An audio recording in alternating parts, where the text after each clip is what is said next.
रास्त लिए चलेंगे। वजीर खजाना इसाक डार मीडिया टॉक कर रहे हैं। वजारत खजाना भी सौंप दी गई। अल्हम्दुलिल्लाह उस जमाने में भी ये ठीक हुआ। 2013-14 में इसी पिंडी के एक पॉलिटिशियन ने शर्त लगाई 114 रुपए पे, जब खुली मार्केट में गया, बैंक इंटर बैंक में 111 था। उस वक्त मैंने कहा था कि देखें ये नहीं हो सकता कि पाकिस्तान की आवाम के साथ कोई खेल खेले, और ये भी एक खेल है कि आप अपने करोड़ों या चंद अरब बनाने के लिए मुल्क को अब कर्जों में डुबो दें।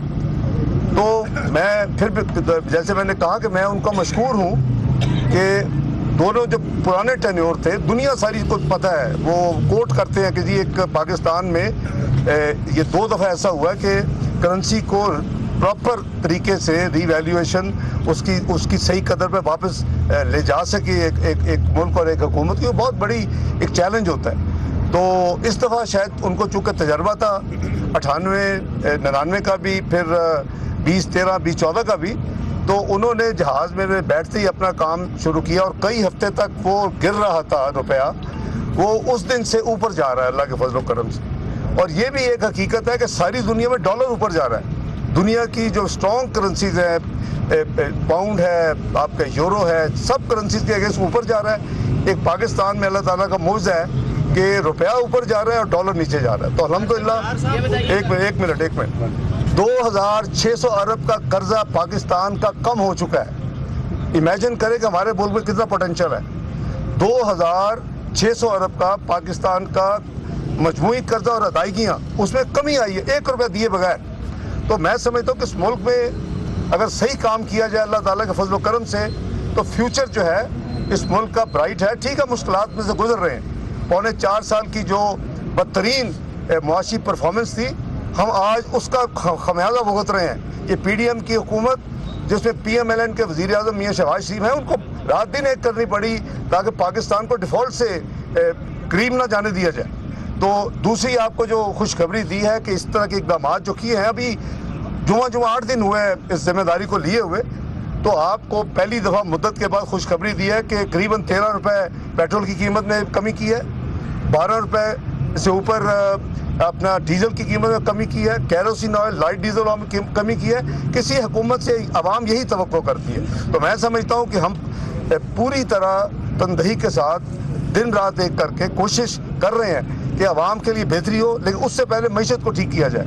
इस तरह आपने कल देखा होगा कि ये हमारी जो एक्सपोर्ट इंडस्ट्री हमारे लिए बहुत यानी इम्पोर्टेंट है, कि उन्होंने आपको डॉलर कमा के देने हैं।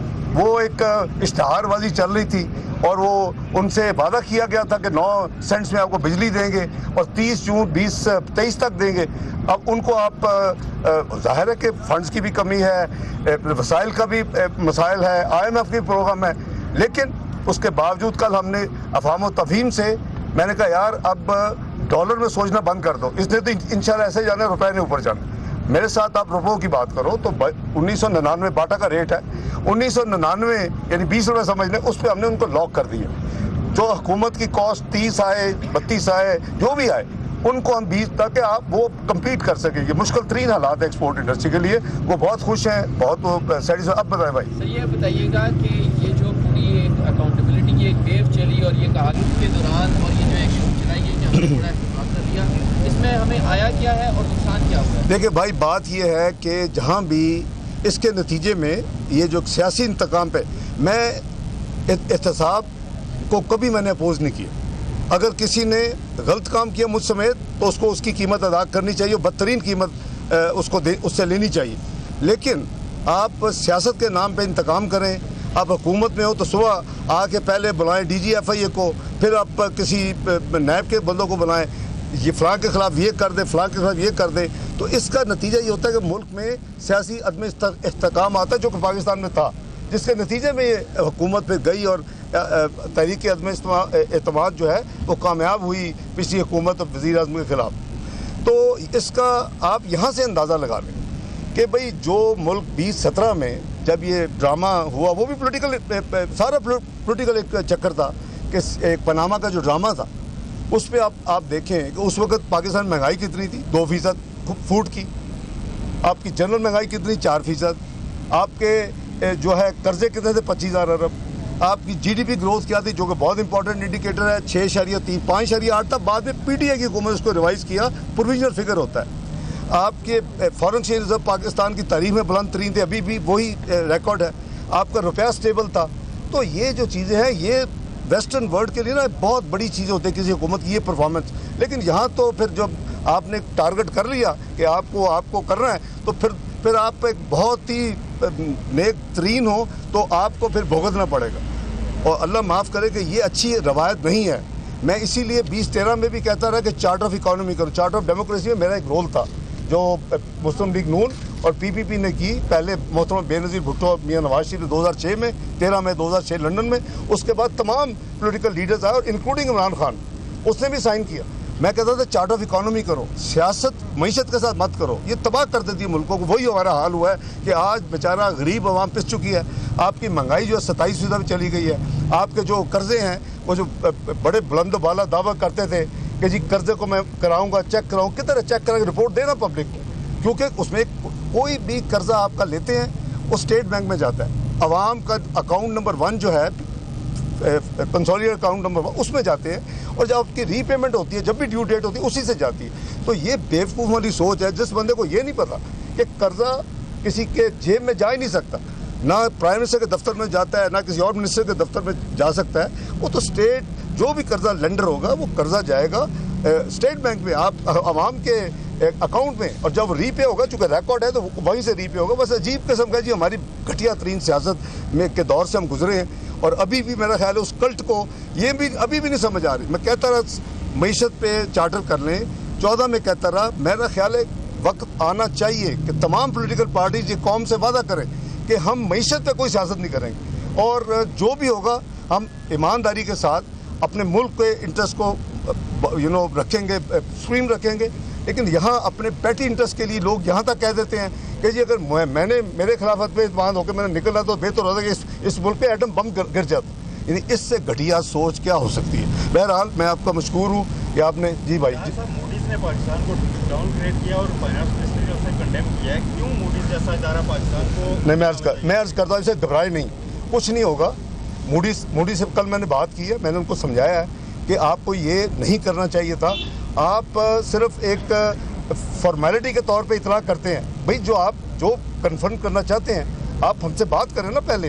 तो इसलिए न घबराना चाहिए कि परसों मूडीज़ ने यूके को, फिच ने, 3 एजेंसीज हैं, Moody's, standard poor and Fitch ने यूके को डाउनग्रेड किया। आपने देखा होगा फ्रॉम स्टेबल टू नेगेटिव। तो देखें, ये इन रेटिंग एजेंसीज का जो मेन काम है वो बेसिकली आपके जो बॉन्ड इशू करते हैं, स्कूक इशू करते हैं, इंटरनेशनल पेपर, उसके लिए रेटिंग बहुत ज़रूरी होती है। अभी हम उसके करीब नहीं हैं। हमें अपनी इकोनॉमी के इंडिकेटर्स ठीक करने, जैसे हम 2013 में किया था। जब करके हम गए थे मार्केट में, तो मुझे याद है अप्रैल 2014 में हमने $500 मिलियन का बॉन्ड फ्लोट किया था। हमें 14 टाइम्स ओवर सब्सक्राइब हुआ। मुझे याद है, मैं उसके बाद वर्ल्ड बैंक आए, 2 दफ़ा साल में मीटिंग होती है, IMF की स्प्रिंग मीटिंग हुआ, मुझे हर मुल्क के फाइनेंस मिनिस्टर मुबारक दी। तो 14 टाइम्स तो इंशाल्लाह उन्होंने किया, हमने भी अपना जवाब दे दिया है। मैंने कल उनको ज़बानी भी कहा, लेकिन उनका प्रॉब्लम है कि एक दफ़ा उनकी रेटिंग एजेंसी का प्रोसेस ये एक दिन में नहीं हुआ, ये को पिछले कई महीनों से वो इस पर काम कर रहे होंगे। मैं अस्यूम कर रहा हूँ, मैं इंटरनेशनल अदारों में मैंने खुद भी ज़िंदगी में काम किया यूरोप में, तो वो अब उनके लिए अनडू करना नामुमकिन था। मैंने फिर उनको कह दिया कि अगर आप ये करेंगे, अगर आपको कुछ सिस्टम में गुंजाइश पैदा कर सकते हैं, वो मुझे मिल रहे हैं। वैसे ये हर दफ़ा जो भी एनुअल मीटिंग की स्प्रिंग होती है तो ये लोग टाइम लेते हैं, आपको मिलते हैं आगे साइड लाइन पे वर्ल्ड बैंक IMF में।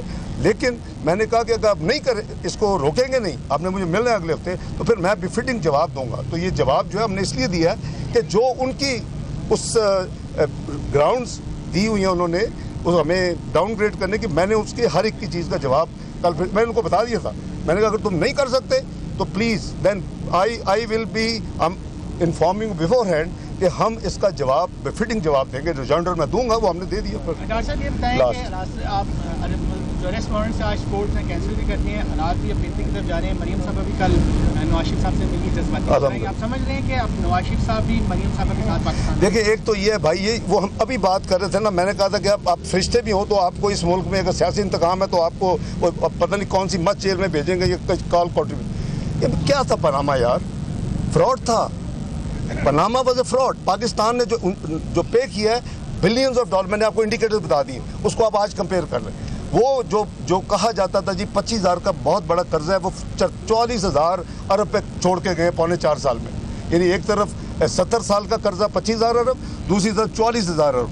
तो आप इमेजिन करें आज लोग क्यों पिस रहे हैं। पाकिस्तान की मीशत दुनिया की 18वीं मीशत बनने जा रही थी। सारी दुनिया के जो सरबराहान है बैनुल-अक़वामी मालियाती अदारे के, वर्ल्ड बैंक का प्रेसिडेंट आया, उसकी चीफ एग्जेक्टिव आई, IMF की चीफ एग्जेक्टिव MD आई, आपके एशियन डेवलपमेंट बैंक का प्रेसिडेंट 2 दफ़ा। कौन सा मुझे 5 साल निकाल के दें कि कोई बैनुल-अक़वामी मालियाती अदारों के इतने हेड जो पाकिस्तान होके गए हों। तो ये पाकिस्तान की इज्जत थी और हमें दुनिया की ग्लोबल प्राइस वाटरहाउस कूपर्स ने प्रोजेक्ट किया कि ये दुनिया की 18वीं मीशत बनने जा रहा है। आज हम किधर चले गए? इस 4-4.5 साल के कलील अरसा में हम 54th इकॉनमी प्रोजेक्ट हो रहे। शर्म का मुकाम है उन लोगों के लिए जिन्होंने पाकिस्तान को यहाँ पहुँचाया। तो पनामा का जहाँ तक तल्लक है, मतलब मेरा ले लें, मैंने कभी ज़िंदगी में 20 मिनट टैक्स रिटर्न नहीं की। वो मुझे कहते मैंने 20 साल टैक्स रिटर्न नहीं दी। ये है पाकिस्तान का सिस्टम। जब इसको ठीक करना होगा, हम अल्लाह को भी जवाब दें। आप इतनी बड़ी, क्योंकि मेरे ऊपर तो फाइलें नहीं है जो निकाल के तो फ्लोट कर देते, मेरे ऊपर केस बना देते, तो और कुछ नहीं हुआ। 20 साल टैक्स रिटर्न दी 1981 to 2001, और वो उसमें मैं मिनिस्टर भी रहा हूँ फेडरल, मैं उसमें मिनिस्टर ऑफ स्टेट इन्वेस्टमेंट भी रहा हूँ, मैं उसमें MNA भी 2 दफ़ा रहा हूँ। आप इस तरह के झूठ और घटिया हरकतें बंद करें। हमें अल्लाह को जवाब देना, सबको, मैं मुझ समेत, तो हमें वो हमेशा सामने रखना चाहिए कि अगर हम किसी से ज्यादती, पनामा हुआ, ये जो है 20 अप्रैल की जजमेंट मेरा कोई नाम नहीं, पनामा पेपर्स में मेरा कोई नाम नहीं है। लेकिन जब मैंने जैसे कहा कि फंसाना होता है, ये तो सियासी इंतकाम लेने का पाकिस्तान में कोई मसला ही नहीं है। तो ये बनाया गया और वो आज देखिए कि कितना टाइम ज़ाया हो रहा है। ये 10 मिनट का केस है। अब 5 सवाल हैं। जो JIT ने लिखा कि 20 साल नहीं दिए, बुलाएं FPR उनको कि 20 साल हैं कि नहीं है, प्रोड्यूस करेंगे रिटर्न्स, उसको बुलाएं, उसको पूछें कि ये एक्ट 93 में क्या नेटवर्दी जो आपके रिकॉर्ड, वही चीज़ है जो उन्होंने लिखी है। अब 2009 तो मेरा मतलब है, फिर केस क्या है? मैं उसका आपको एक इंटरेक्ट यानी उसका कह लें कि सपोर्ट देता हूँ। ये आपने देखा कि कुछ कार्टून आके हर 2 हफ्ते के बाद जो पिछली गवर्नमेंट थी जी 2 महीने में हम ला रहे हैं जी, 3 महीने में ला रहे हैं, इंटरपोल एक हाइप क्रिएट की हुई थी। किधर है वो इंटरपोल? किधर है वो 2 फ्लैट जो कहते थे लंदन में निकला है? सब झूठ और फ्रॉड। ये ऐसे फ्रॉड, अल्लाह पाकिस्तान को बजाय ऐसे फ्रॉड लोगों से, ऐसी फ्रॉड हुकूमत। तो मैंने वो अपनी वही रिटर्न्स इंटरपोल को भेजी। इन्होंने यही केस भेजा जो हम इधर आज गए हैं। और उन्होंने क्या किया, उन्होंने मुझे क्लीन चिट भेजी सब चेक करके। उन्होंने कहा जी आपका बिल्कुल अर्जी। इस्लामाबाद में वज़ीर